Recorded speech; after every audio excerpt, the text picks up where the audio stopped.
2009, Aarti was there, and I mean, as soon as I joined the consumer, there were one or the other interaction. She was leading the Waterloo team at that point in time, and then she moved to India, and she became my manager also. So I have learned a lot from her, her cool and calm demeanor, and the way she manages things, the way she analyzes a problem. Right, we have dealt with a lot of technical problems that we have solved together, be it while dealing with partners' requests that comes on a short notice, or be it dealing with a production issue that we have seen similar to what has happened to CrowdStrike like last week, right? We had dealt with all that in 2009, 2010, and that was the era when McAfee had a struggle, and then pe- people and leaders like Aarti, they brought in a lot of processes and practices in place that kind of prevent such things from happening at McAfee today, right? So if you ask me, when it comes to leadership traits, how to deal with people, there is a lot to learn from Aarti. How to kind of keep evolving as a professional, I have learned from a lot from her. And my career into the cybersecurity, there was a lot of support.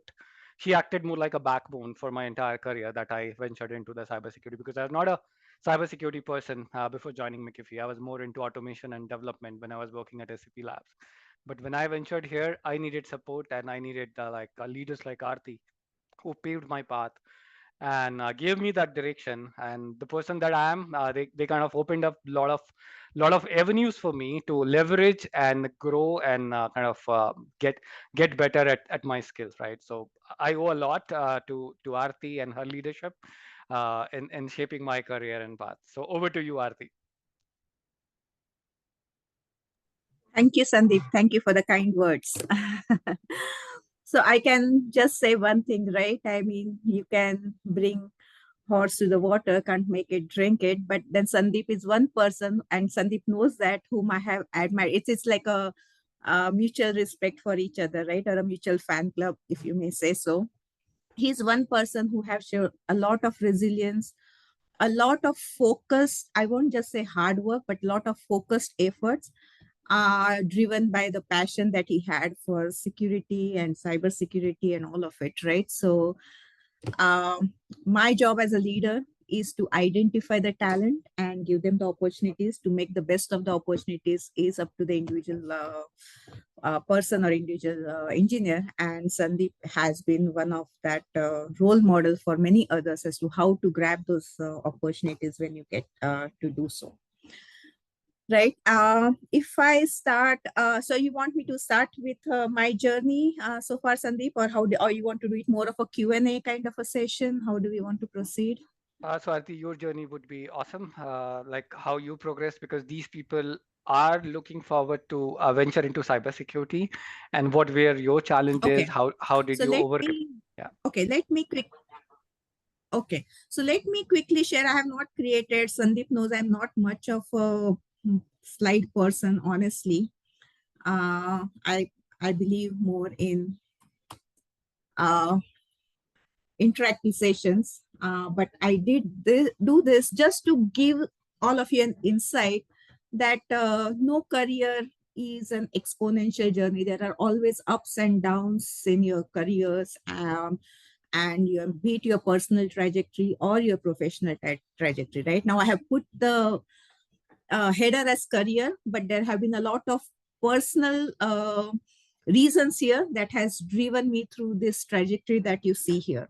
So a quick overview. I passed out of my college. I did my electronics engineering. Honestly, at that point, I hated computers, and that was one reason I did not take computer engineering. I did not like coding. I said, okay, no, I don't want to do that. So let me take electronics engineering. I will be working more with the PCBs and the circuits and all of that. So I passed out as an electronics engineer 1997. Now, at that point, fortunately or unfortunately, I don't think we were as evolved as people or as students, if I may say so, and we did not have all the avenues and the exposure that the generation today has, right? So the avenues for getting a job, first getting a job was the key, and then when I realized that 95% of the jobs that are coming in is for computer engineering, because that was also when we were getting started with the Y2K, I decided, okay, oh well, let me take what I have and then I will figure out how I can switch back to electronics if I have to. So I started as a computer engineer in Patni Computers. It was a service company, or rather, it is a service company, and I was catering at that time. One of my key customer was General Electric aircraft engines. So you can imagine the kind of quality and the stringent guidelines they had to follow any development or deployment processes at the time. Now that is the view from outside, right? And I was actually very scared. Okay, what do I, if I make a mistake, is it going to impact the aircraft engine division of General Electric, right? How do I move forward? But once you get into the grill of it, right, you realize nothing is as hard. It's just a matter of our mindset. You learn, you evolve, and you start catering towards what's expected out of you. So that's exactly what happened at Patni Computers. It gave me a lot of exposure because I was doing development, I was doing peer-to-peer development reviews, I was doing QA for the code written by other engineers. Saturday, Sunday, we used to be called in to do support, right? So to be on a call 24 into 7. So we used to take shifts and also done all of that as part of Patni Computers. And it actually, I thought, created that foundation for me to understand all around SDLC. Then I was working with Patni Computers for good 2.5 years when I got married and my husband decided to move to Canada, right? So you see a dip there. The only reason for dip is that then you are getting into a new country where maybe the experience you have had, you don't know if it's going to be valued at the same level as it was in India. You have to start over. It's a new country, new culture. How do I get settled in there? I had a 1-year-old daughter when I moved to Canada. How am I going to keep up with it? No family. It's just the three of us. So how will I take care of it? So that's the reason you see a dip. And it took me a little while. I wouldn't say a lot of, well, maybe 2 or 3 months. And then I landed into a job which was more of a subcontracting firm for mainframes actually, right? So they used to kind of take contracts from a contractor and that contractor will have their own customer. So it was like 2 levels down by the time the information used to come to us. It was a very small firm. We were 8 or 10 people, but at that time it was about having a job so that I can feed the family. So at that point, what one thing I realized, no matter how small or big your job is, I actually really put in 100% or more than 100%, only because for me that job was very, very important. It was not because I wanted to grow. It was not because I needed a promotion. It was just that I wanted to have my incoming paychecks, right? But what that did was that the owner there did take notice of that and helped me to move into a startup that he had started. So I joined a startup. Again, that's a peak for me. For one reason, it's not that it helped me with a lot of pay or whatever, but what it did was that it allowed me to understand as to how a business functions. When you start something new, what are the kind of qualities that each one of us need to demonstrate to be successful at that? There I could go to the customers, talk to the customers, take the requirements. It was for a pet care insurance actually. So what do they need?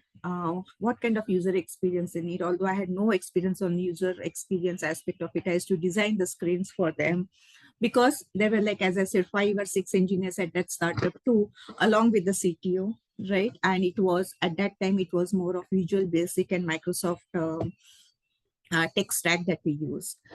So that was again a very good experience for me because I came very close to business that allowed me to grow. Absolutely nothing more in pay. It was more work, less pay, but a lot of learning. So it actually helped. Then again, I went through some personal crises where I had a kind of a miscarriage, and I was not able to keep up with the demands of the long working hours at the startup, not for anything else, but because I wanted to conceive, I wanted to have a baby, right? And it was just not happening. And then I had a miscarriage, and I said, okay, enough of it. I need to focus on my personal life a little bit. It's been last 2-3 years that I focus so much on career. Let me focus on my personal life. So at that time, I decided to give up my development role because I thought, nothing against any of the QA folks here. Sandeep knows I have been in a QA role for quite some time, but it was in 2002 that I decided that I'm going to give up on development, because there I had to study more. I had to keep up with the newer tech stack. And it was a little bit more demanding than what I thought a QA role will be. At least that was my perception at that time, if I may say so. So I joined as a QA engineer thinking that, okay, it will help me to kind of focus on my personal life. And to some extent it did actually. I wouldn't say it did not. But one good thing happened because of that is that as a developer, I moved into the QA role. And within the QA engineering, I was probably one of the better QAs because I could understand the development side of it. I could understand the tech stack better. I could debug the issues better. It was not that I will log a defect and say, hey guys, fix it. I will actually go back and say, hey, this is a defect. This is what's happening. This is your line of code which you need to go and address. So that also, when you do that, what happens is that people start respecting to what you say. And that is a lot more critical in any working environment than just working hard. People need to feel that you are adding value, that value add that you provide to any group or an organization. You start slow, of course, you cannot add value to the organization, or maybe you are, but it will not be noticed immediately. But that helped. And when my manager at NCR moved to McAfee in 2004, and I had my second baby by that time, she said, Ati, why don't you come over? And I said, no. Her name was Dawn. I said, no, Dawn, I cannot. In fact, it's a funny story. I met her when I was going to feed my son at the babysitter. So what I used to do is that I used to start my work early, right? My husband used to drop him at the babysitter so he can manage the time better. And then I used to go feed him around lunchtime. And then I used to wrap up around 4 or so. So when I was driving out there to feed my son, she was walking her dog. And I just stopped, hey, Dawn, how are you? I never realized that you stay close to my babysitter. And she said, you know what, Aarti, I have an opening. Why don't you join McAfee? And I said, no, Dawn, I cannot do that. I just started back after my mat leave. I'm getting the flexibility at NCR, right, which was more of an enterprise solutions. It was a check processing unit at that time, the unit that I used to work for. And it was fairly slow, if I may say so. It was slow, actually. I was bored on one side for sure, because I was so used to startups and subcontractors and service companies where we all know how we work and all of that, right? So I was a little bored, but it provided me the time that I had to use for my kids at that time. And she said, no, don't worry, Aarti, I will give you the flexibility that you need. You just join, blah, blah, blah. And then I said, okay, let me try. What's the harm in trying? So I joined as an automation engineer at McAfee. The reason I have put it as a peak, because actually joining McAfee did change my life to a certain extent, and I'll tell you why. McAfee taught me a lot of resilience, right? As a cybersecurity company at that time, it had a lot of its own challenges. When I started the automation as an automation engineer in Canada, a big section of the development unit had resigned and left the organization for whatever reason they had, right? So it was kind of a little bit of a turmoil. Then I was told, no, Aarti, automation is least of our concerns now. You should focus on manual QA. And there I was that, hey, I made this change so that I can come back to my development. I can wear my development hat, and you're asking me to do QA again. But as I said, many times you have to make decisions which suits your organization. It's not always about you and your career. Of course, those are very critical things and you need to think of it. But at some point you have to give that time and that little bit of breather to your managers and to your organization as well. That goes a long way. So I said, okay, I will focus on QA, though please allow me to work on some of the other aspects as well as we move along. But then as we did that, I realized that the QA was very messy. There was no processes, nothing. The deployments were like haphazard. You won't believe at that time, I mean, considering McAfee as a brand that it is, anybody could go and deploy what they had to to production, and then we will realize, oh, there's a problem. Let's roll it back, or let's put in a new file so that the issue gets fixed and all of that. So we have done all of that. But what that did was, it was more of an adrenaline rush kind of a thing, because it was always happening. And what Sandeep mentioned a few minutes back, right? Like what happened yesterday with CrowdStrike, we have seen some of these things happening back in 2006, 2009, 2010, where we had continual issues in terms of the quality of the product, not because we did not care about the quality, but because we all were learning and evolving and putting processes. So as we learned, we never repeated the same mistake, and that's very important for all of us. As humans, we will make mistakes, but we should try to avoid the same mistake over and over again. So we never repeated the same mistake, but we found a lot of gaps and holes where we had to kind of streamline our process a bit. And that was the journey we started sometime in 2006, 2007. And that continued until again when I decided to move to 2010. But between 2004 and 2010, what happened was that I had created a brand for myself with a lot of leaders within McAfee. And one of the reasons, or I think there were multiple reasons for that. One was, it was a small unit trying to grow. It was in kind of a flux, as I said, and we were trying to stabilize it. So the leaders were very closely involved with us and took notice of everything and anything we did, be it a mistake or be it something that we did to address it, or something that we did to prevent it, right? I was closer to business, so I got to be closer to the business side of the things and how certain decisions are made, because sometimes we have a very blindfold, kind of a single-sided view of how things has to be done. And at that time, honestly, I got into certain tussles with some of the leaders as well, but I was fortunate enough, I was lucky enough that they took it in the right side, that I think what you're saying is right, but that's not the only thing that you can think about. Think it from the business. If you don't deliver this, even if you're delivering it, a couple of issues, that's okay. But if you don't deliver it, this is the loss that McAfee is going to bear. These are the contractual obligations that we have. And if we don't meet that for a certain P3s or a P2 here and there that you can address within 2 days, let's not stop the release. And that's how I also learned a lot of things in terms of how decisions are being made, which is very important. That allows us to be a little bit more empathetic towards why our leaders say something or why do they make the decisions. Otherwise, we feel, okay, as leaders, you make decisions, you don't realize what our challenges at ground level are. But it's not that they are not aware of it. They are smart enough people. It's just their hands are tied and they have to make decisions taking both parties into account, the business and the customers, as well as their own staff and their engineers. 2010, I moved to India. It's again a deep, because for personal reasons, again, I wanted to work out of Mumbai. And as you all might be aware that McAfee is based out of Bangalore. The entire office is in Bangalore. There's no engineering presence in Mumbai. So it was kind of a step back, because whatever said and done, being in the office is very different than working remote.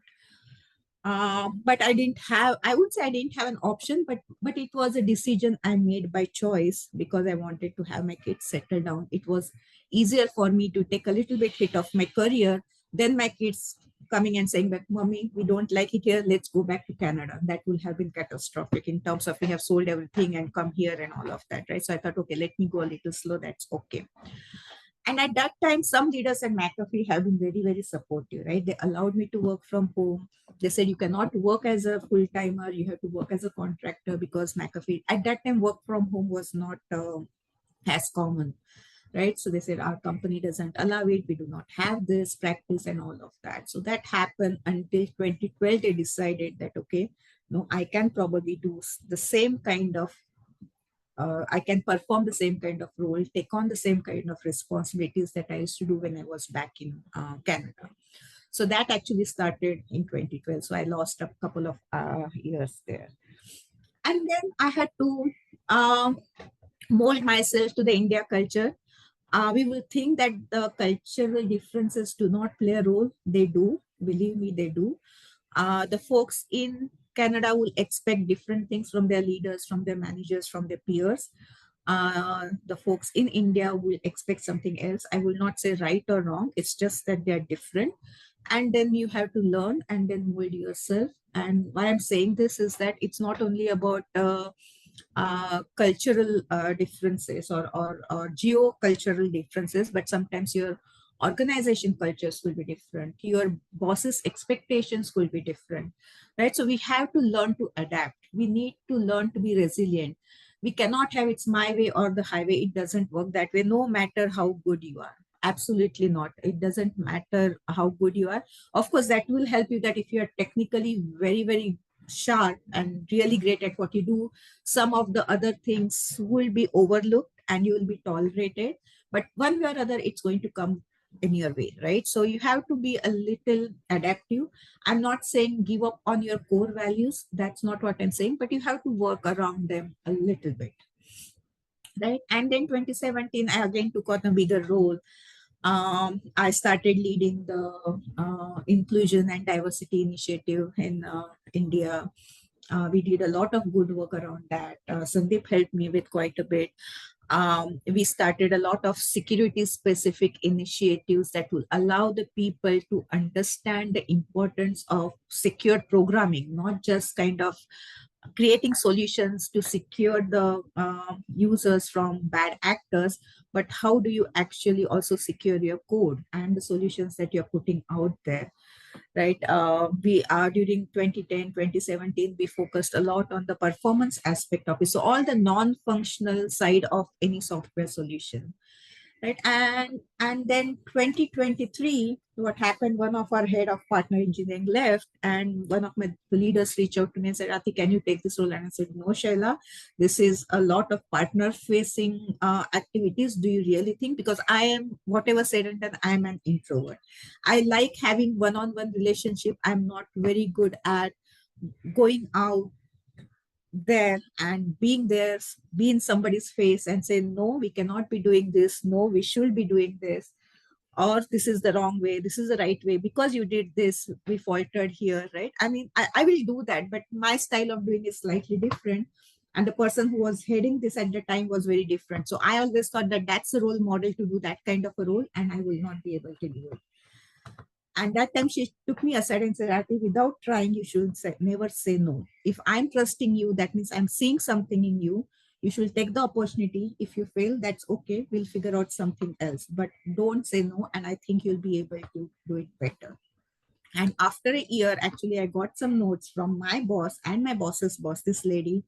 And they said, hey, we have seen that your partner engineering deliverables and your day-to-day activities have smoothened out so much, right? And it has reduced the number of escalations that are reaching out to me. So it was kind of a good move for me, and that's why it's at the high there that, okay, although I was not very confident about it, it did help me.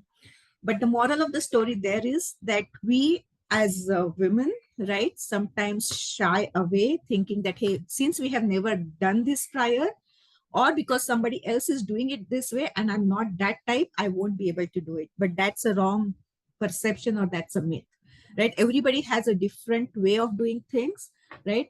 Each one of us brings something else to the table, and we should always look at that as a strength than a weakness or a trait that we do not have. So that's one thing I have learned. I will also say, right, I have read this line that success is nothing but an intersection of preparation and opportunity. And it has stuck with me. And I have heard this in one of the shows actually, right? And it's so true, right? And this is something I have been actually mentoring to my folks as well. Be ready, be prepared. You never know when the opportunities will knock on your door. But if you start preparing when you see an opportunity, it might be a little bit too late. So it's always important to be prepared, to be learning, to be ready for whatever comes on your way. And yes, there is that luck factor, right?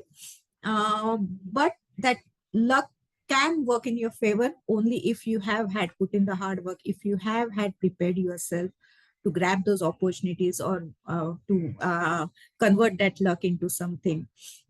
more real, right?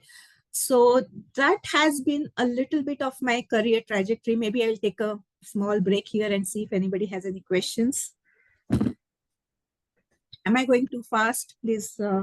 No, Arti, I think you covered pretty well, and it has been inspiring. I mean, lot of good things that people can take away from here. Uh, One of the things that you shared, that never say no without really trying things, right? And definitely, you need to have opportunity also. Preparation and opportunity both have to go hand in hand, right? So, uh, Yeah, and I'll tell one thing. Yeah, yeah. go ahead, Arti. Yeah. Sorry, go ahead. I think there's a lag, Sandeep. Yeah, what I was saying is that sometimes it takes time for the opportunities to come our way. So we should not get disheartened, right? I mean, I have had years where, I had to wait. If you look at this 2012 to 2017, I'll be very honest. There are people around me saying, "Hey, Aarti, we think you are ready for the next role. Why aren't you getting that promotion? Why aren't you getting that role? We think you are as good as this person X." And I said, see, if whenever my boss feels that I'm good for it, he or she will approach me. But one thing also I realized at that time, which is true, there's nothing wrong in that. But one thing I realized in 2017, what I also did, which probably I missed out, was that I reached out to my boss and said, "Hey, these are all the things that I did in the past year. Do you still think that I'm not ready for the next role? And if I'm not, I'm okay with that, no problems. But you need to tell me what is it that I need to do differently." Right. And I just got a one liner saying, we'll think about it next year, Aarti. I will just say that let's give it some time. And at that time, I'll be very honest, I was almost in tears because this is a person I have known for some time. And for me, it was like brushing me off. So I sent a long email to this person calling out, "Hey, this is the amount of savings that I brought in for the organization. These are the processes that I worked upon. These are the extracurricular initiatives that I put my time into for me to be able to mentor people or to run the WISE community. WISE community is the inclusion and diversity initiative at McAfee. These are the learning initiatives that I took up for the organization. If this is not enough, then I need to know what is it, because I don't know if I will. This is again, I could do this because I got the opportunities to do so. Of course, I took in as and when the opportunities come in. That's me. But also the opportunities were there. Maybe next year I may not have those opportunities, and the list that I have may go from 8 to 3. And at that time, it will be even difficult for me to prove that I'm up for this role. So please just explain me. My core values will not change. I will continue to perform the same way I am doing now. But you tell me, where is it I need to improve? And sometimes taking that stand for us as a woman is also important, right? While you are waiting for your opportunities. So it's a balance of both. Yeah, sorry. Go ahead, Sandeep. Absolutely, Arti. And I mean, you will have good days, you'll have bad days. Many a times things will not go far, and the way Yeah. you handle that also is inspiring. The resilience and the patience for sure is important. The other important thing that you shared, Arti, earlier was that do not forget about your core strengths that you have. Focus on them, try to build your career. Yeah, kind of circumvent and try to improve on areas of improvement, but whatever are your core strengths, that are going to be the backbone. And that like the way you highlighted, that was really good. And I think people should learn from that and try to identify whatever are their core strengths. Yeah. So It's while very people are we are important. waiting for the Yeah. yeah, Yeah, go ahead, sorry. Go. Arti. No, no, go. Yeah, so while we are waiting for the questions, I was thinking of asking some questions, but yeah, you can complete and then I'll come back with some questions. Yeah, what I was saying is that always play by your strengths. Don't focus on your weaknesses. Of course, you have to work on your weaknesses. I will not say just let them be. Work on their weaknesses. But one thing to remember, you can very rarely can you transform your weakness into a strength, right? So focus on your strengths, because those are the things that is going to set you apart from the others. Working on your weaknesses and getting from a low bar to an average bar is not going to get you the success that you're looking for. But if you polish your strengths and continue to work by those, that yields you more values for sure. Absolutely. So I'll take this opportunity to ask some questions, Aarti, and people Yeah. feel free to unmute yourself or put your question in the chat, and Avneet can read it out. But my first question would be, Aarti, that you have been in cybersecurity for 20 years, right? Yeah. Now, what keeps you going in this domain? Yeah. So what kept me going? I mean, if you look at my trajectory again, right? If you see, I mean, 1997 to 2004, I have been kind of changing companies every other or 2 years. And since 2004, it's been 20 years that I've been at McAfee. So what kept me going is this. Whatever said and done, cybersecurity, as you may have heard, it has been a continually evolving thing, right? I mean, you have bad actors. So cybersecurity is slightly different than any other software industry for that matter. Here you have bad actors who are continually working against you, and you need to keep up with that, right? So there's never, I have always said this, there has never been a dull week for me, right? Within McAfee, there is something or the other where we get challenged.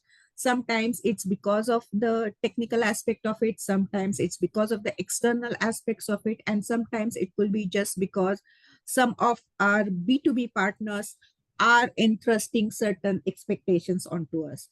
So that's one thing. It's been a continually learning process. What also helped me was that I changed not only the roles, I looked at my path at McAfee not as just a change in my roles from engineer to senior engineer to manager to senior manager, director, senior director. That's one aspect of it, what you call it as vertical growth.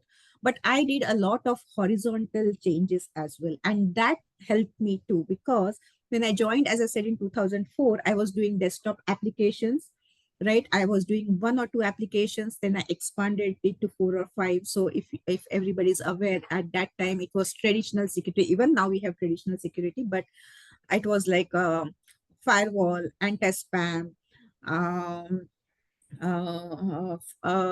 antivirus, right? So initially I started with one product and then I took on more. So that continually helped me to learn. Second thing, I've started as a QA, but I used to reach out to my development manager, my counterpart there, and saying, hey, I have the time and I have the interest. Allow me to fix some defects with you. And he said, okay, but you have to get it code reviewed by my folks. You cannot check it in. I said, sure enough. So I did that on my side, but that kept me going. After that, I moved to India. I got a role where it was more about as a quality lead, where I have to drive the quality across the organization and bring it to the same standard. So basically, we had smaller units, right? Like a product development unit or a web development unit or a support unit, like or somebody who will focus on the system integration aspect of it. So we had multiple, or a mobile unit. So we had multiple different engineering teams to kind of bring in some consistency in terms of the processes and the quality across all these groups. So that's what I did from 2010 until 2012. 2012, I again came back into the system integration side of the thing, which I had never done before. I focused on that. In 2013, I was given a vendor management kind of a role where that, hey, you know what, we have these two vendors who are maintaining and sustaining our products. How about you manage their resources? Right. So I did that, where again I got to know not only different products, but I got to know how to deal with contract workers. I got to know how to deal with procurement team, right? And how I got to know how much time, money and time we are spending on the contract workers to get certain things done. Is there a way to optimize it? So I could focus on that cost optimization side of it. After I did that, McAfee at some point split between what they used to call as the Windows aspect of it and then the mobile unit side of it. Right, the Windows will focus on the desktop product and the OEMs, wherein the mobile will focus more on the ISP business and the mobile products. And until then, I was always on the Windows product. So the lead of mobile product, the lady who also brought me to India, said, Aarti, can you please join my team, right? And at that time, believe me, many folks told me not to do so because the desktop product was a $1 billion business and the mobile unit was 100 million only. And people were saying, you are giving up your team of 30 to 35 to lead a team of 10, a business of 100 billion to business of, a business of 1 billion towards a business of 100 million. What about your job security? Right? But for me at that time, the leader was calling me. So it was for me a great thing that one of the ELT members is reaching out to me saying, Aarti, can you please help me out in that? The second opportunity I saw there was to learn something different, to learn something new. And the third opportunity was that because it was a smaller unit, I got to do what a lot of, as a director, I got to do things which a lot of VPs on the other side used to do. So without being a VP, I could perform the responsibilities of a VP. So it's only and only learning, right? So all these horizontal changes, in addition to the challenges and the interesting aspects of the cybersecurity industry, kept me going, Sandeep, if I may say so. And Sandeep is well aware. I think he was also one of the few of us who moved from desktop to the mobile side of the things. Absolutely, Arti. And the whole challenges that cybersecurity brings in that you highlighted for sure is an important aspect because it's always a cat and mouse game. We just have to kind of keep learning and keep getting better to keep adversaries and bad players kind of getting success in their mission that they have to Yeah. do something Yeah. malicious. Yeah, and it's very interesting, sometimes very demanding as well, right? And one mistake that you make, the impact of that is quite big, which you just noticed for 3 on Friday, right? Yeah, So and we have gone through that, and when those things happen, you feel very bad. You find out what is it that you did wrong, but also the solutions that you put in, or when you overcome that challenge, the satisfaction that it gives you is also immense, right? So it actually, we think that it's the vision and the statement of the organization saying that we are protecting communities and we are protecting consumers, but it's not just a statement. It's something that we absolutely. at least at McAfee live by. Absolutely. And I still remember those days when the DAT issue was there and you're like continuously working for several days, not going to home, and the whole passion and energy the people had because it was all over the media and we were kind of badly impacted in terms of negative press coverage. But we wanted to rise from there. We wanted to get better and kind of make a bold statement that okay, this has happened, but it's not going to happen in future. And like I'll keep my fingers crossed. It has been 14 years since all the checks and things we put in place when at McAfee, and yeah, but things are going better from quality perspective, and we never had any Yeah. such major issues in production. And it's even harder in the consumer industry, right? Because the combination of OSS or the physical machines or the CPUs, NPUs you have are so many that Yeah, it's very difficult to test each and every combination. It's very difficult. You almost cannot test everything.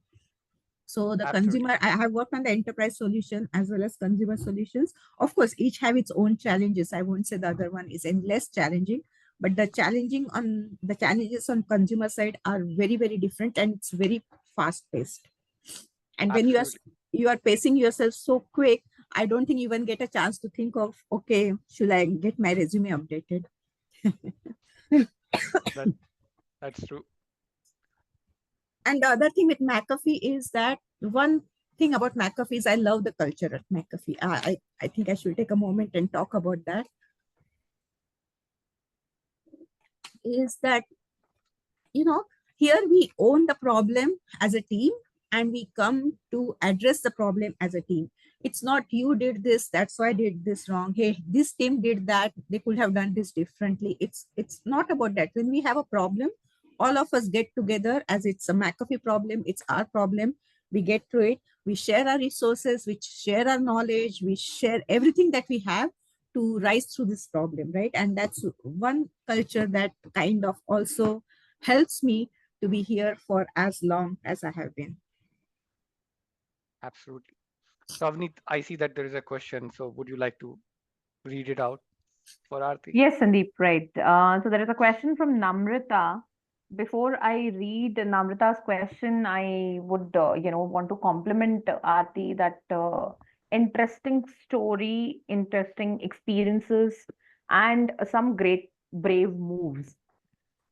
So that tells your journey of how you reached where you are today. And yes, there were some tough decisions which you have taken, and you took that risk of changing things. So that is what something is ladies to take inspiration from, and to pat your back again that we are not less here, right? So women generally are, they are the risk takers, but they are not the risk takers when it comes to their careers, when it comes to take the bigger, bolder decisions. We always, Sandeep, no offenses, Absolutely. but yes, we do look for a validation from our partners, or maybe at the uh, our parents, or from anybody else, but to Yeah. validify. And that's a uh, good point, Avneet, right? While you are saying that, I will touch upon something very quickly, right? mhm, When I started my journey here, even at Patni Computers, as I said, I used to work over the weekends, right? It's not that I got unconditional support to start with. Of course, my husband has been very, very supportive. So has been my kids, and now my in-laws and my parents, all right. But when I started, I used to have questions. There's a puja at home. Why do you have to go work over the Saturday? Can't you take a day off? Somebody's coming over for dinner, right? And at that time, you don't have to be rude. You don't have to confront. All you have to say is, no, it's important. I need to get to work, right? And then as time goes by, I think these are the same people who mhm. start appreciating what you have done and what you have achieved. So after those 6 or 7 years, all of these folks used to ask me, why do you do that? Why don't you wait at home? Used to say, no, no, you must be having your work, right? Don't worry, we'll take care of it.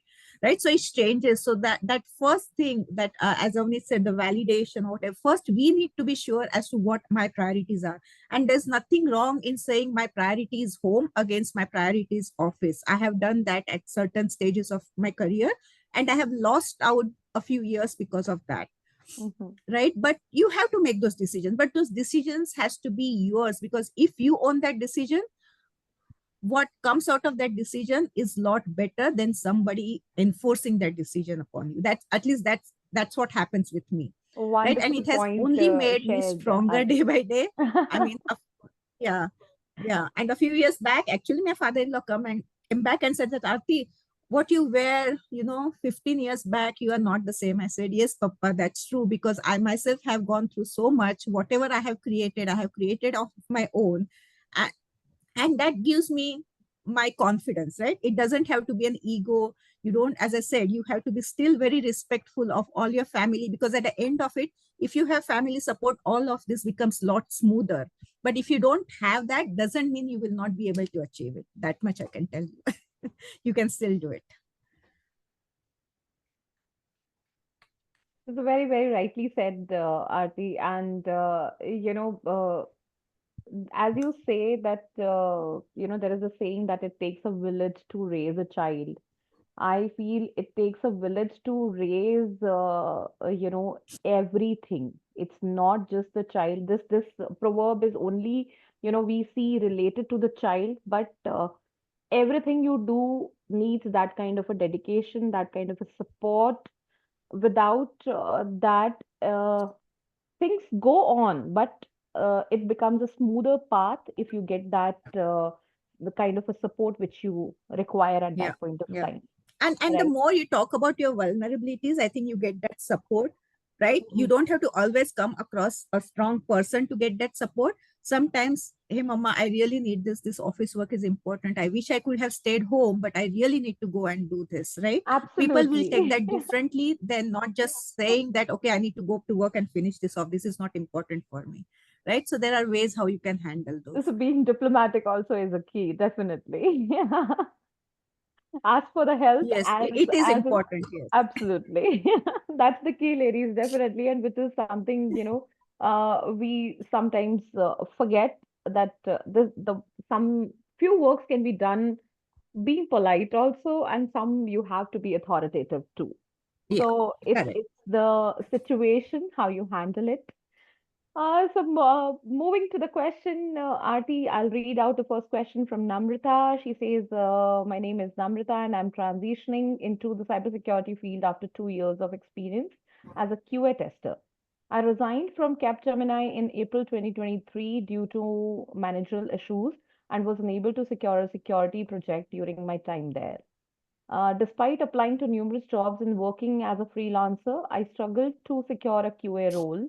This year, I decided to refocus my efforts on cybersecurity and had done a post-graduation diploma in cybersecurity and law from Shahid Sukhdev College of Business Studies.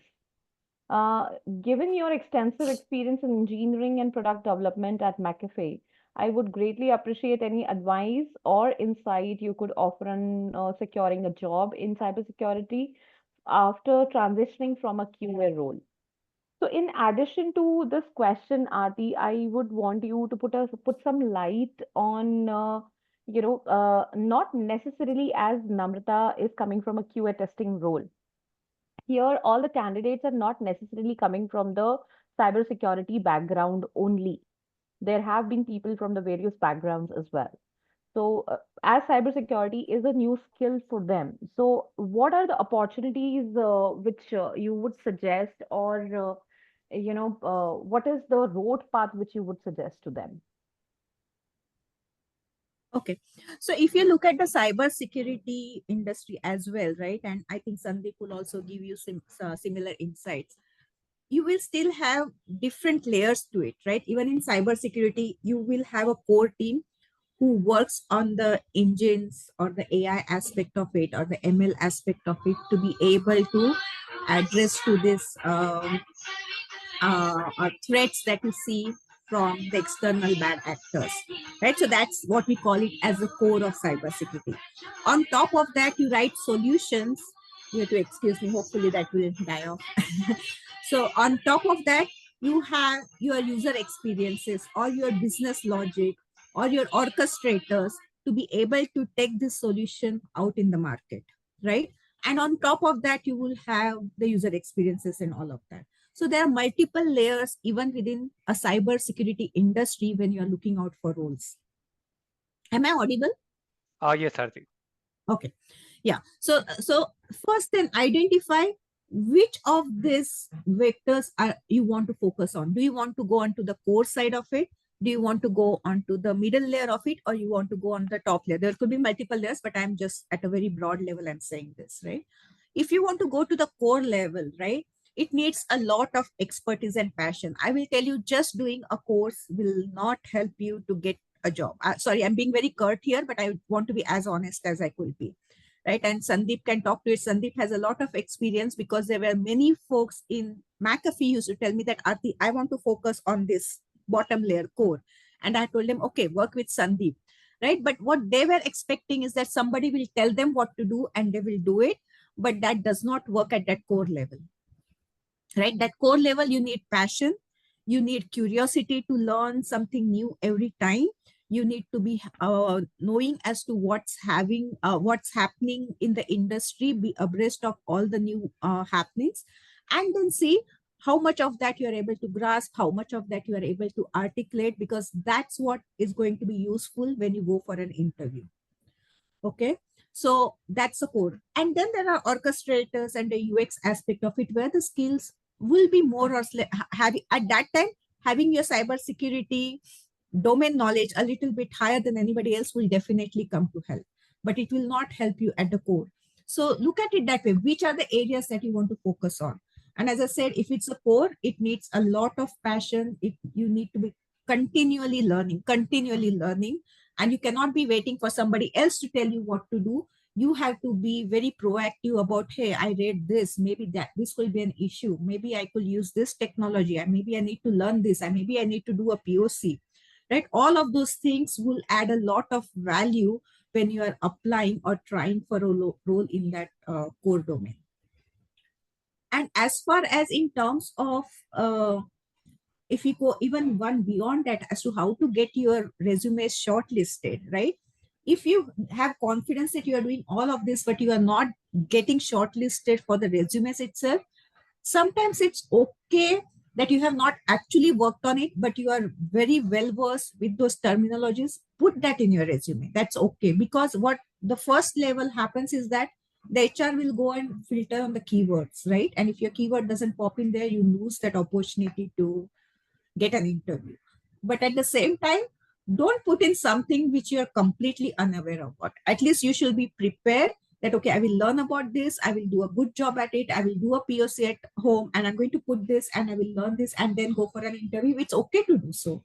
But if you're not willing to do those things, then I will say stay away from that, right? But and that's where your strengths will come into the picture. And when I say that's what this slide is, where I say what do I look for as an interviewer, right? So if this kind of resume gets shortlisted and if somebody comes for an interview with me, at that time I actually don't look for what are the current skills of that particular interview. Of course that's important and those helps, but there are a lot more additional things that at least I personally look for. What is that person's desire to learn? When that person says I know this, how much they actually know it? Or are they saying I know only this much, I'm a level 1 here, but I'm willing to put in the efforts to go to level 5, and I know these are the things I need to do to get to level 5, right? That shows that I'm resilient, I'm willing to learn, right? Your body language should be not that, okay, if you tell me I'll do it. No, I'm willing to do it. You just give me an opportunity, sir, ma'am, and I will make it happen, right? You have to show that confidence, you have to show the passion and the self-awareness, as I said, right? Don't, I wouldn't say it's lie, but be prepared as to how you are going to go for an interview. If these 4 skill sets I'm good at, I'm going to say I'm good, I'm at a level 6 here. If these 2 are I'm okay with, I'll say these are 2, but I'm willing to do these things to get to level 5. Right. So what that does is that helps the interviewer to gain that confidence in you. And many times I have taken folks who have less current skill set, but has demonstrated the attitude to learn and the hunger to learn and perform. That sometimes is very, very important. So there is not a simple answer that do this, and it will help you, right? But these are some of the things that as an interviewer I will look for. And as I said, what happens at the resume sorting level, right? I mean, they look for keywords. So put in some keywords there, but also be prepared for those keywords. Or then say, I'm not going to focus on the domain, I'm going to go on the middle layer, where the expectation of having cybersecurity knowledge is little lesser than as compared to the core levels. Not everybody in a cybersecurity company or organization works on detection of malwares or deepfake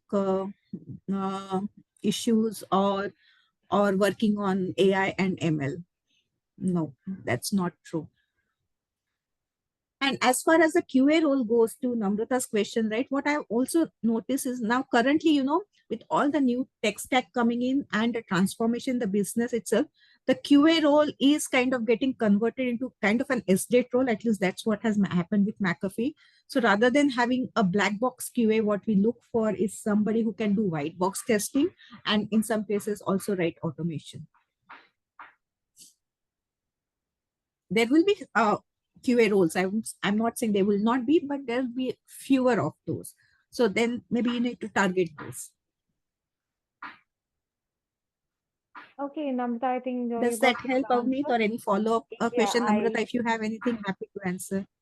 Namrata, would you, I hope that Aarti has answered your questions.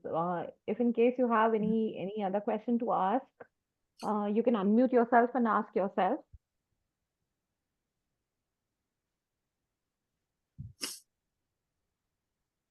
Namrata, can you hear us?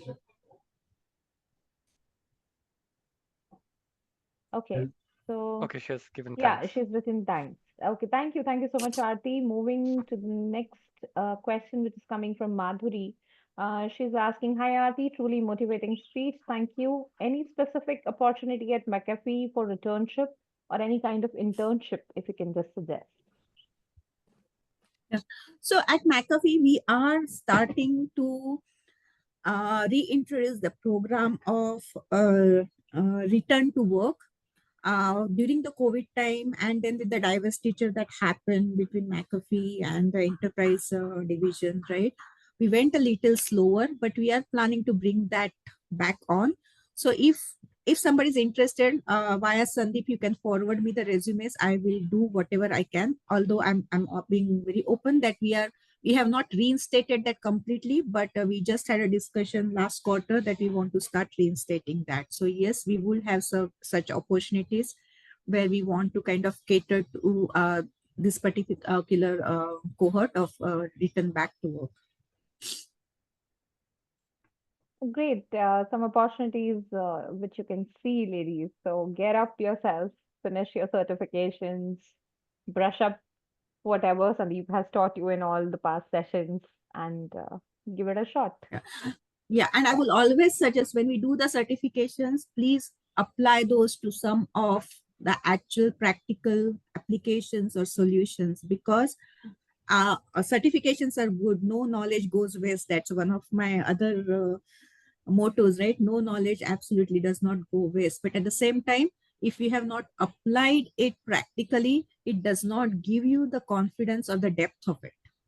Right? So please ensure that whenever you take any certifications, do a small project, do a small POC for yourself, right? To get that confidence. It's very different. You will be prepared for an interview at a different level altogether. Great tip, Aarti. And there are so many hands-on Sandeep has shared with our candidates, and I hope that will help them to do some gain some practical knowledge of what they have learned. Okay, so coming to the next question, that's Chetra. Hi, Aarti. You were very inspiring. Thank you so much. I am having 4.5 years of QA experience, but after 1.5 years of break due to personal reasons, it was very tough for me to get out of this zone. Herky really showed me that hope to restart, and I'm gaining confidence. I wanted your inputs on this transition. I'm currently in a situation where I really need to be financially independent. Uh, yeah, so basically, she's looking for a guidance here. As in, I think that a year and a half gap is adding, uh, lot more anxiety than it should be. So if you can Yeah. just give her a little hand here, Aarti. Yeah. So Kshetra, what I'll tell you one thing, right? Yes, waiting is always hard. So two things, right? Look at your how you're creating your resumes, because that's the first one that gets you to somebody's attention. Because if your resume does not get shortlisted, it's just lying there with that entire stock with HR, right? Use if you have, or use Sandeep, or you can always reach out to me. I mean, networking to get the resumes to the hiring managers as much as possible. It's not easy, you will not always, but try, right? Getting your resumes directly to the hiring managers, then in the hands of HR only. Of course, you have to keep on applying with HR. When you keep on applying with HR, look at those key words, right? Understand as to what they need and prepare your resume. Maybe you have to tweak your resume differently for every role that you're applying for. You may not have the same resume for 5 different organizations that you're applying, right? So it's also how you project yourself. That's that.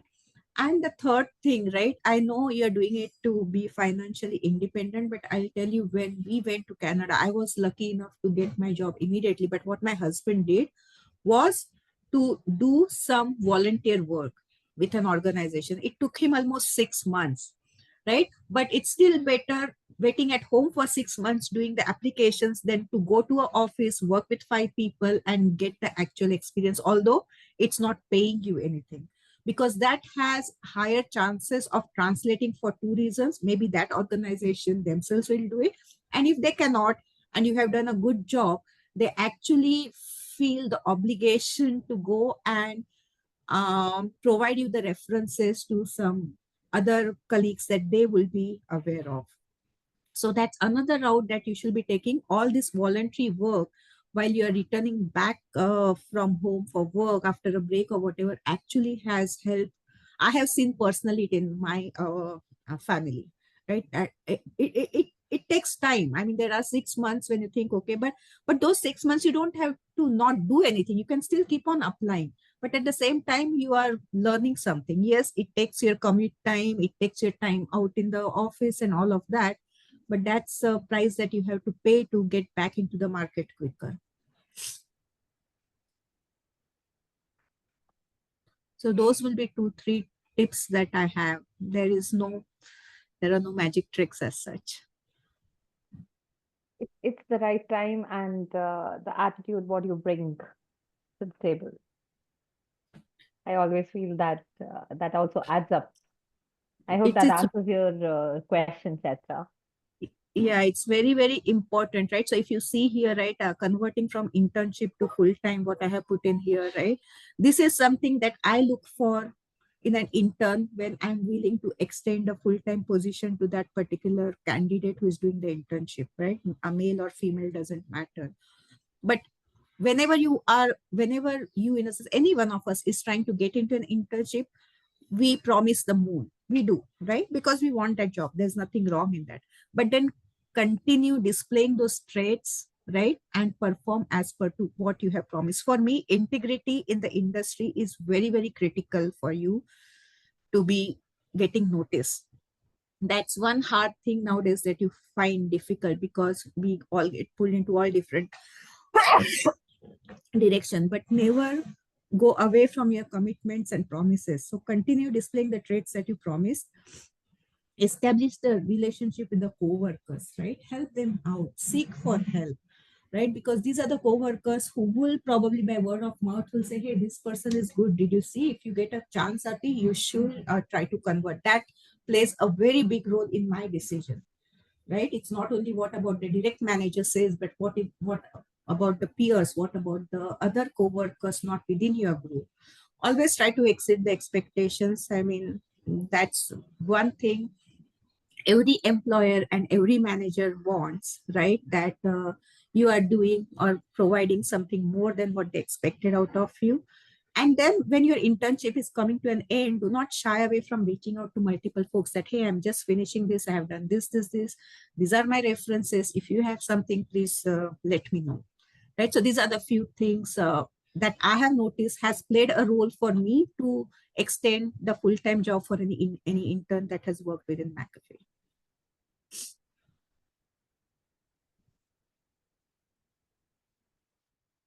That's a great Aarti, because there are generally these questions that how do we move from internship to the full-time job? So that's you've summarized it pretty well here in these points. And that is something which first taboo is generally what I have seen in the recent this thing that people are not very open to the internship.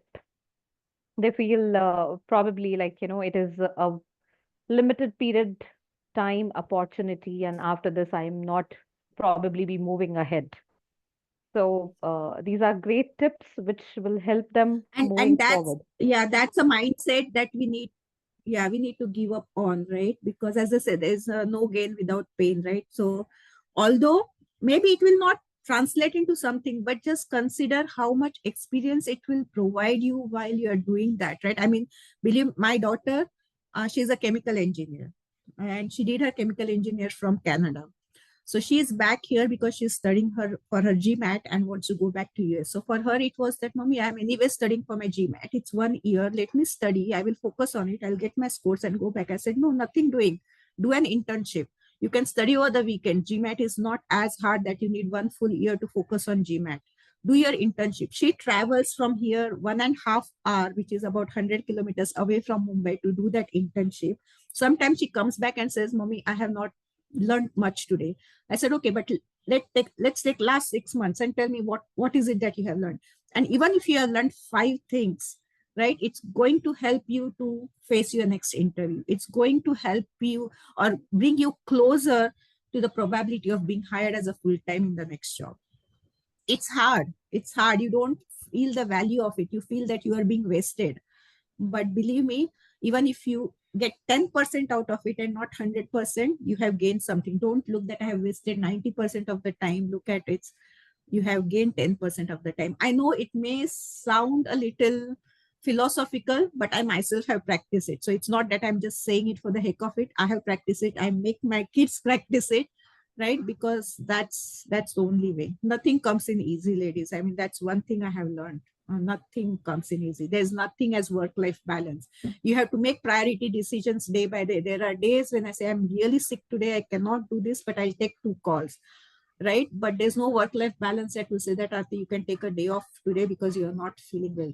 There are days when I say, no, I absolutely cannot work because I have these commitments for my kids, which I have made earlier. But sometimes those commitments are not my PTM meetings. Those are something very important that either they are not well or they need to go somewhere which is very critical for them to reach, and I have to accompany them, right? So what I'm trying to say is that it's all about the balance that you hit day by day, hour by hour. Otherwise, there's nothing as work-life balance, nothing comes easy. And it's harder for women to do so because at many times it's quite possible that we do not get the same support to be out of the house for something where you make money versus where you do not make money. But then we have to find out ways to kind of influence our families and first influence ourselves, right? Many times it's not even the family. I feel that, right? Sometimes I put so many restrictions on myself, thinking, no, what will this person think? What about that person think? But it's not about them. It's all in my head, right? So first, I think we need to grow out of it. But I do understand that it's hard. It may not always give the value that you expect. But one thing I'll tell you, it will never go waste.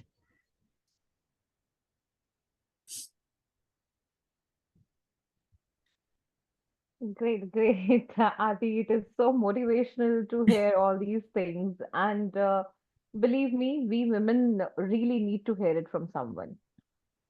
You Yeah. know, it impacts more or differently when we hear it from someone. It's not that we are not aware of these things within, Yeah. but it does make a different impact. And especially Oh, when yeah, we it does. see women have reached, women like you who have reached heights and, things where we can relate. Yes, you had your family challenges. Yes, you had, a break. Yes, you had the dilemma. You have also been through all those same, aspects and experiences in life, which a normal every woman goes through, right? So there is always a silver Yeah. lining Yeah. is something what we have to see in every situation. Yeah. And we need to understand it doesn't make us a bad daughter. It doesn't make us a bad wife. It doesn't make us a bad mom or a daughter-in-law or whatever. And if it does, people will think of it that way for a few months and then they'll get over it. But I but seriously do what feel you believe in. That's yes, yes, absolutely correct. That's the crux of it, that you should do what you believe into and what you feel is right for you. Sometimes what you believe at that point of time is right may not be right, but something you will learn and come out of it. And as no, you said, that exactly. not And then there are decisions that I have taken, which in hindsight you will think, oh, maybe I should not have done it, or I should have done it differently. But that's okay. You own your decisions, move on. right. Okay, so we have Namrata, why don't you unmute yourself and let's have a question this from you itself, rather than me reading out this question to Aarti. You can unmute yourself if that's all right for you.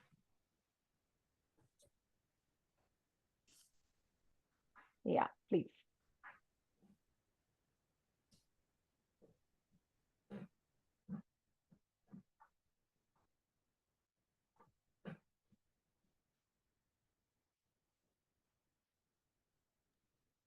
Yeah, Namrata, are you there?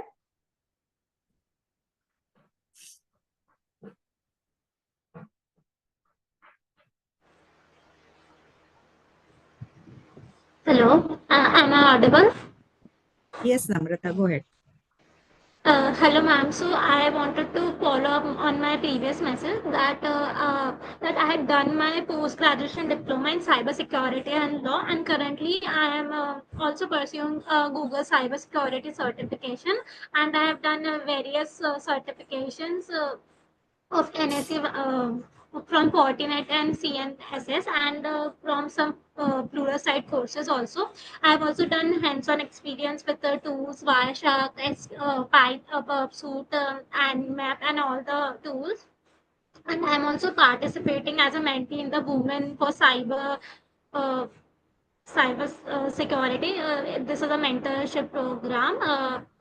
and with I have honed my skills in network security and IT audit. So I wanted your advice or insight that what more certification or skills I could, upgrade to get a job in cybersecurity. Yeah, so I will suggest, Namrata, you have done quite a few certifications there, right? I will focus on identifying a role that excites you quite a bit, right? Prepare for those kind of that kind of a role, and find an internship program that will allow you to eventually translate into a full time. Because as I said, it's not that I'm not a believer of certification, but even Sandeep knows this. All in my tenure in McAfee, I used to tell everybody used to reach out to me, okay, certification is great, do it, but unless you use that to apply it somewhere, it may not add as much value as what we think it would, right? But it's always a good start, and I think that you have already done that start, and kudos to you for that, because even to do these certifications needs a lot of motivation, needs a lot of time, and you have already covered that hurdle, so congratulations for that. What I will suggest is that focus on getting something where you can actually do hands-on. That will be my guidance, Namrata. How to do that? Maybe you can talk to Sandeep. Maybe we can connect at some point. I do not have an immediate answer for you how to do that, but we can always figure that out. But if you ask me, that is probably the next step for you, rather than doing more certifications and reading through more articles. You can do that. I mean, it's not that, but I don't think that will be the key for you to find what you're looking for. Sandeep, Yes. you wanted to say something? Sure, Aarti. So, Namrata, what I'll recommend that look for some bug bounty programs also where you can apply the skills that you have. You have already built some of the skills like network security and other areas. So just see how to utilize to build your profile using that so that it looks appealing to the people. And most important thing would be that the CV that you have, the resume that you are creating, right? That should kind of rightly do the justice to the skill set that you have already built by putting so much of effort, and start applying online like for the relevant roles that you see on the network security areas that are coming up. I mean, as a woman, I'll recommend for you people that as a woman you should look for return to work opportunities. Like most of the companies have that. One of my friend recently posted about ANZ. You just need to be a bit good at searching, like ANZ return to work opportunities, and you should, if you do a Google search, you should be able to find that out. So try to apply through those channels rather than going directly, if that there is a possibility.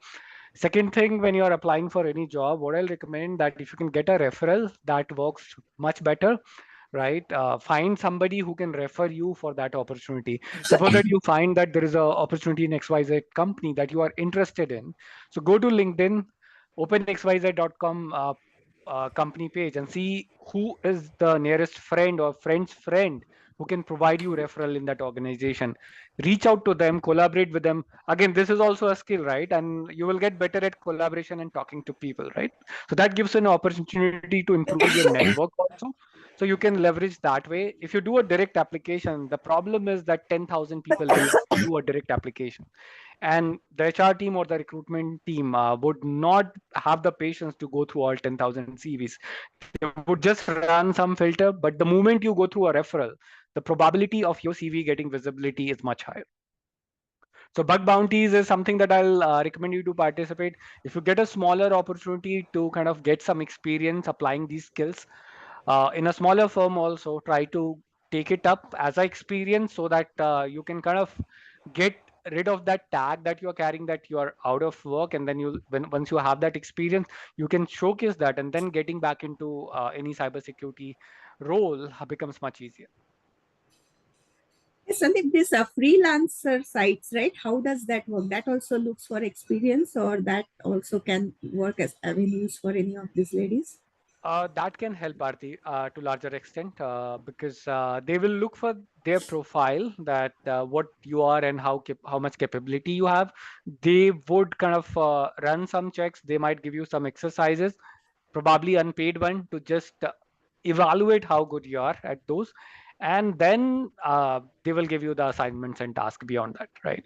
But specific to cybersecurity roles, the bug bounty are like a area where you can kind of build up your profile, get some money also, and highlight that in your CV that I participated in bug bounty. This was my rank, and I mean, I got recognized by XYZ company as well, right? So those all also work. So freelancing websites, there are plenty of them. You should focus on something that is really legitimate. Do not just go blindly by some of them. I'm not explored to that extent on the freelancing website, but the bug bounty one I have already shared with these people, like HackerOne and the Bug Crowd. Those are the two renowned platforms for bug bounties that they can leverage. But if I find something for freelancing that I feel is kind of relevant and not a fake, I'll surely share with the audience. And one thing I will just add to this, right, for whoever is still on the call, that if Sandeep is your mentor, what he can provide you is honestly far more than what I can provide you outside of my journey or whatever, right? Because during my career, I have relied and built upon on teams that had folks like Sandeep that helped me to navigate through some of the difficult or critical problems on the technical side of the things, right? So he is actually a great role model for you to find out, to help you out with. I do not know this domain. I just need the problem statement, but how do I maneuver through to find the information as to how we can address this? Absolutely, Arti. Because yeah, the Working on answer the- is going to be different for every problem and every person, every problem statement that each one of you have. Absolutely. And working Yeah. on your strengths for sure is important. So, Namrata, you have already built your profile in a specific direction. So, try to know your strengths and try to keep knocking at different doors. And it's just a matter of time. Things will fall in place, but your CV has to be proper. If your CV is not properly covering, if it is just giving an impression that you just have theoretical understanding because you do not have any experience, and the way you write a CV when you just are talking on the basis of theory and not on the practical, that would be little different. And people who are looking into the CV, they can make it out that yeah, you do not have more of a working experience on those tools. So keep improving that out by creating the labs that we discussed in the previous session. Host those labs and keep learning and keep challenging yourself, right? Even though you people are not working, what I'll recommend, like this is the discipline that I've learned from Aarti, that dedicate time for whatever you are doing, right? And even though you're not working, have fixed learning hours and do not take any distractions in those time. Try to balance out everything, keep everything, every distraction out of those fixed hours that you are utilizing for your own learning and career growth, right? So have those focus hours, work like a working professional only. Those dedicated 2 or 3 hours, whatever you can afford at the moment, keep it fixed without any distractions and just focus on your learning. Take it as a work itself. Yeah, we have to give it all, ladies. That much I can tell you. We have to actually give it all. I mean, I won't go up and talk about my stories, but there have been times where I used to go at 4 in the office, come back at 2 because my kids used to be sick, and my husband used to then go at 2 and come back at 9. Why I'm sharing this is that nothing comes easy, right? And the thing is, I know you're not trying to get it easy. You are probably stuck somewhere. So the other thing I have heard, what takes, if you cannot follow a path and get to your destination A via the path you are following, next time try a different path, because taking the same path may not give you the success, right? You have tried it once or twice and you have not reached your destination. In that case, always have path B, always have path C in mind that you need to take to reach the same destination, because the same path, if has not allowed you to reach somewhere once or twice, may not get you there in your third or fourth attempt either. So you have to do something differently. We need to accept that, okay, I'm not doing something right. Let me find out what I'm not doing right and change and focus on other aspects of it, as to what Sandeep pointed out. And as I said, in these sessions, you will not get any easy answers that follow this algorithm and you should have it. We wish we could do that, but unfortunately, that doesn't exist, right? So we can just give you some pointers based on the experiences and the journeys that we have seen of some other people, right? And yeah. I mean, I know how difficult it was from Sandeep to break that QA engineer mold and get into as a security researcher and then a security architect. But once he got through that, it was a good trajectory. But until then, it was not easy. It was not quick either. Yeah, so here, Sandeep, would you want to talk about this transition as Aarti has highlighted? Though I know Uh, we are reaching towards the end of the session, but if you can just, that will give a great kind of a motivation to people who are looking for this transition here. Absolutely, Avneet. So when I joined McAfee, I joined on 1st April 2009. So I was hired more for automation for one of the core products that McAfee had.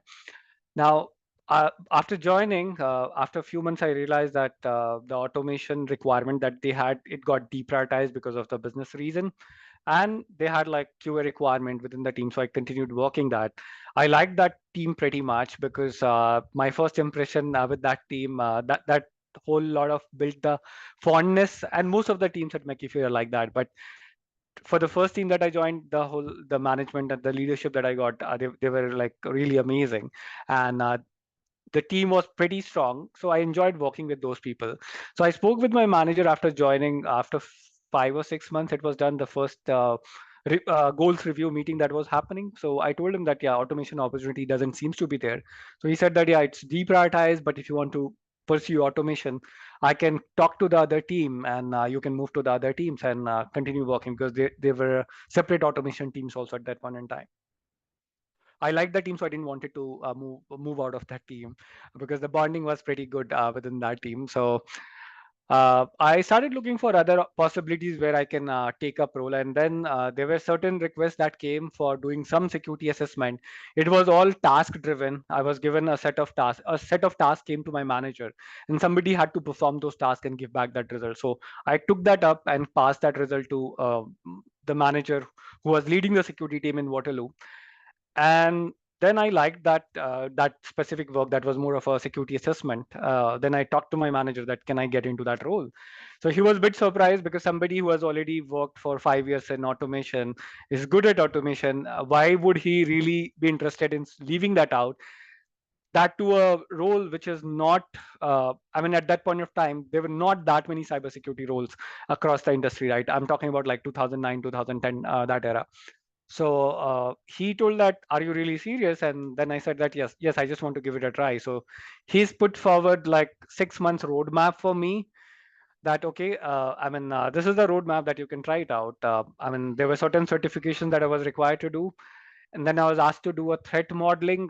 Those goals were set by the security manager who was in Waterloo, and required to do penetration testing on a web application that was there, right? So that journey continued, and believe me, like first 3 months when I was running the pen testing on that website, I couldn't find any issue. Every day was making a progress. Every day I was starting from where I left last day, but I was just like not able to find the vulnerability that I was trying so hard to.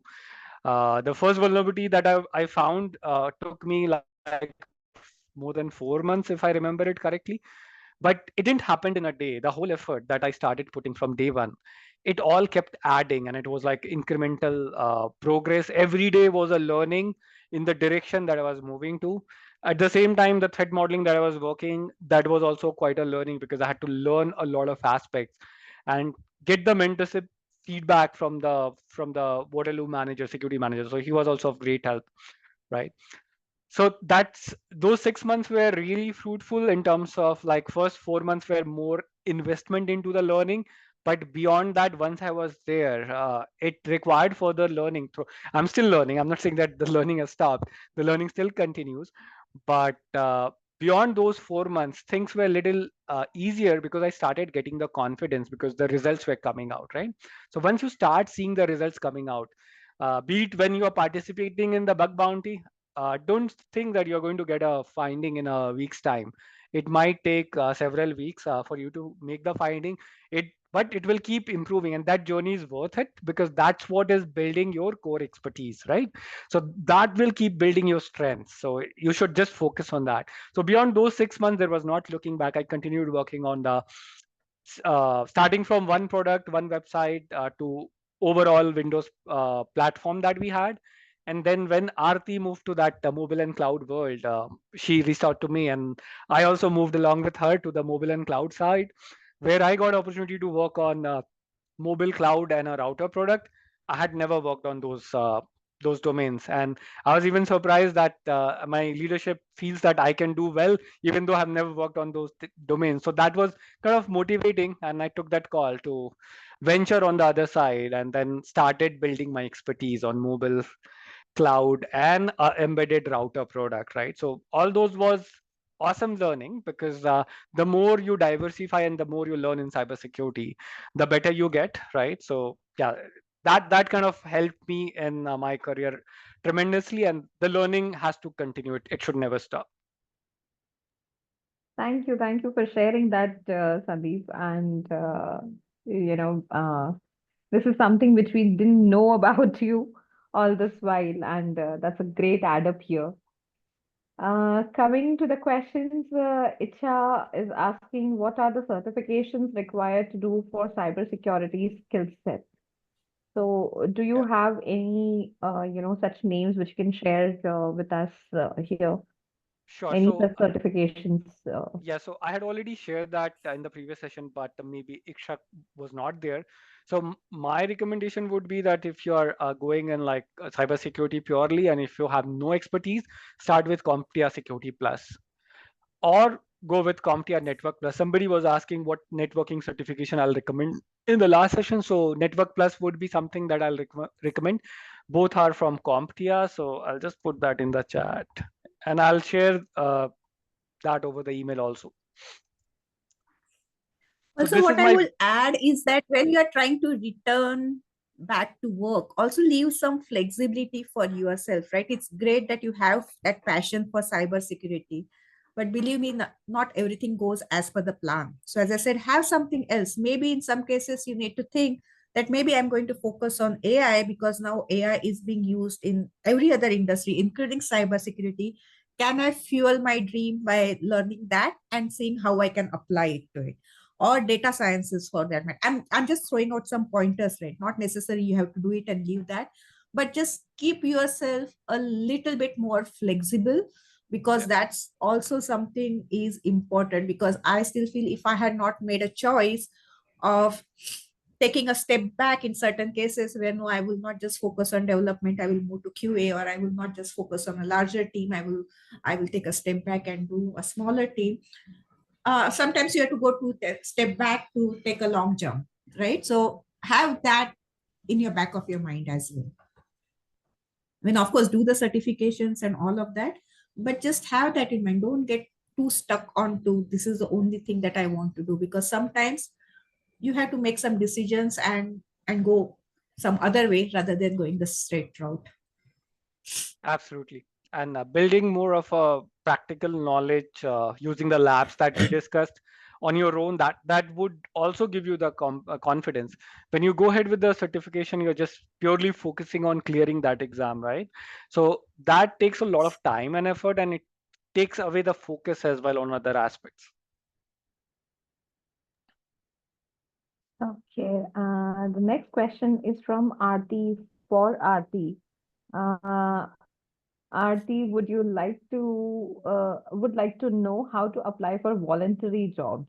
Yeah, so I think what every organization, at least the bigger ones, medium to bigger ones, right? If you go to their websites and start searching for back to work or women work or voluntary work, right? You will get some postings on their websites, or give a search on Google and see what pops up. I know Microsoft does that, Accenture does that, HCL does that. There are many, Intel does that.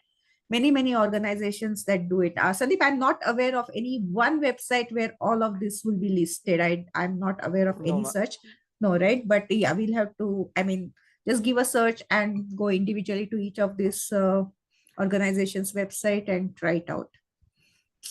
Some of them call it as reboot, what is it, career reboot, return to work, back to work. There are many organizations do that. Thank you. If you have any friend who is having a startup and let's take example of Namrata, that she has developed some skills in network security, and just say that I just want to do it for free for your organization, right? And take their approval. And if that could be more of a voluntary work. So you can spend some time. I know that it will take time and effort, but that could give you some practical knowledge as well, right? And try to showcase some result and output to them, right? So that could be the other way. So I have been a little rusty nowadays, but there was a time in our careers where I used to print out the resumes, right, and go door to door to the smaller organizations, right, and drop a resume saying, I'm willing to do this voluntary work. These are my skills. This is what I can add to the table. I'm available for 6 months or whatever, right? So Bangalore has a lot of startups, and I think they can also use a lot of your expertise and the passion and the focus that I see that you guys have, that drive to come back to work, right? So try that out too. I don't know if it still works, but I'm very sure sometimes the good old ways do work. Okay, as I know that we have reached to the end of the session, but since we had a longer chat with Namrata and she has posted another question, which we will be taking as the last for this session. Namrata's next question is, additionally, I'm unsure whether to apply for internship on entry-level positions, considering my prior IT experience and previous internship in Python with Altron in 2021. What would be your recommendation in this regard? If I was in your place, I will apply to both. Yeah. What's the harm in doing that, right? I mean, you can have, again, it's organization based, right? So you'll have to tweak your resume based on what that organization needs are, and then have a comment somewhere in the cover letter that, considering I'm coming back from work, these are the values that I can add, but I'm also willing to start as a fresh intern if that's what gives you more confidence or comfort in, right? So yeah, keep your options open. It doesn't have to be either or. I guess, Namrata, I think you are already connected with Sandeep on LinkedIn, and probably you can, ask further more questions, to Sandeep, or you can just put it to me and I will be able to put it to Sandeep. So there is Or no such thing as better, Namrata. Every leader, every organization will look at it differently. My way of selecting candidates can be very different than Sandeep's way of selecting candidates. Even, in fact, in organizations, we have 5 different leaders or 4 different leaders with different perspectives when we interview folks, so that we bring in diversity in that interviewing process as well, right? So what clicks, you never know. in that Especially, case, what, basis on Namrata's questions, I feel that, Namrata, you have to sit and jot down some do's and don'ts for yourself. And, probably you have to make up your mind that from where you want to start with the current skill set you have right now. So, we'll be glad to hear soon that you are joining somewhere, right? Okay. Shruti's question is there, small, if anybody can help here. Sandeep would be seeking an answer from you here. Can we take paid internship if they provide some practical knowledge in cybersecurity? As you have trained these candidates, so seeking this answer from you. So the question is, can they take a paid internship, Yeah, right? Like yeah. they paying money to get the experience, Yeah, or that's to my understanding. Shruti, if you want to unmute yourself and ask your question, you can ask. I guess Sandeep would be the right person to help you on this. Yeah. Yeah, Yeah. can you hear me? Yes, I can you're hear you. audible. Please go ahead. Yeah. So the thing is, I mean, first we had to pay that, and based on the experiences, what we do, they will pay us back. Okay. And I mean, in such cases, you should always verify the organization credential, right? You should not simply be kind of paying money to just on the basis of promises. They should have like a track record, right? And it should not be something where you're going to lose money and without getting any ROI. So I'll be a little skeptical before going ahead with such opportunity. But in the extreme case, I'll do my homework properly. So I'll recommend that ensure that you are investing in the in the right organization.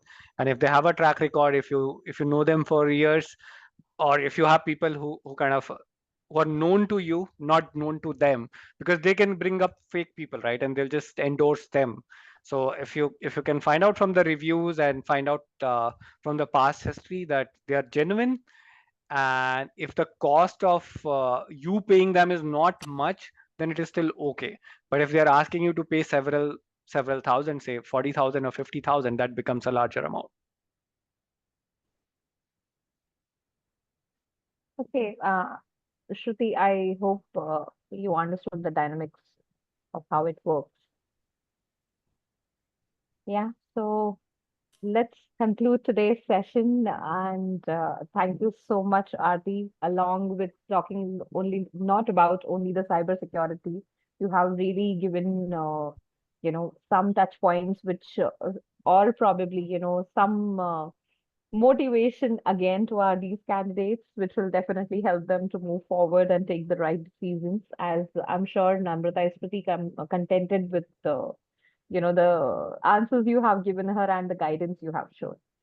So Thank you. It's been my pleasure, honestly. Sandeep knows I love doing mentorship programs. Anything little that I can pay forward, because I myself have received quite, right? There is a lot of gratitude within me for them, and to pay it forward, I'm more than willing to do this. And thanks, I have gone Aarti. through the journey, right? So yeah, anytime, my pleasure. Yes, when we have been through the same journey, we know the pain for the other person, right? Yeah, So it's great to hear that you resonate to the same. And thank you, Sandeep, for being the wonderful mentor throughout for this, the whole course journey, and the promptness of your answers, which you have given, the questions which were being sent by the candidates, and detailed answers which I have received from you, and then passed it on to candidates as well. So you were a great teacher for them, I'm sure. Uh, and the addition, the cherry on the top was Aarti ma'am today. Thank you so very much, ma'am, for joining us for this session. And it has really been engaging. So I'll Yeah, I take a hope so. leave And thank you here. for all of you for organizing this, right? I know a lot of efforts goes into organizing such events. So thank you for doing that. Thank you, ma'am. Absolutely. Thank you very much. Okay, so on this note, I'll take your leave, and excuse me for not switching on my camera, but ladies, as you have the last session with Sandeep today here, so let's have a group picture. Would request everyone to please switch on your cameras so that we can have one picture with our mentors here. Thank you so much for seeing. I would love to thank you, Mansi. Thank you very much. Thank you. Bye then. I'll talk to you Aarti, we would later. love to have you also in this Bye. picture. Why not? Bye. If you have any other engagements, then it's okay. You can move ahead. Otherwise, just for a moment, ladies, come on. Be So a they're little taking a group faster. picture, Aarti. We could just Yeah. wait for like few seconds. Okay. I thought that you Yeah. wanted it with your closer group. Yeah, no problem. No, I'll wait. that's all right. We can have it one with the Sandeep as well. Okay, come on, ladies, faster. You can't make our guest wait. And while Right? everybody is bringing the videos up, let me tell you one thing. When you go for an interview, do you turn on the video or not? It seems like such a small thing, but the person on the other side will read a lot into it. Sometimes good, sometimes bad. Sometimes they will not judge. Sometimes they will misjudge, right? So just letting you know. Yes, that don't has been shy a away very, from very having important. even if you are in your pajamas, doesn't matter, because you are there. I mean, of course you have to be okay in terms of what your grooming is, but try to have that connect, have that eye contact, right? Whenever you are in any interview session. Thank you so Sorry, much, I can't stop. Aarti. No, that's all right. Completely all right. I have taken my screenshot. And thank you Okay. so much, everyone who have switched on your cameras. And thank you so much, Aarti, for being so patient and being with us for all this, 100 minutes you stayed with us. Thank you very much. I know your time is very precious, but still I appreciate. Okay, Thanks a lot, so Aarti. have a lovely, lovely day ahead, everyone, and all the very best for your future endeavors. And we, as Herky team, will be there to help you as much as we can and as much as you need us. So, bye-bye, everyone. Have a great day ahead. Yeah. Thanks, everyone. Happy learning. Bye. Bye.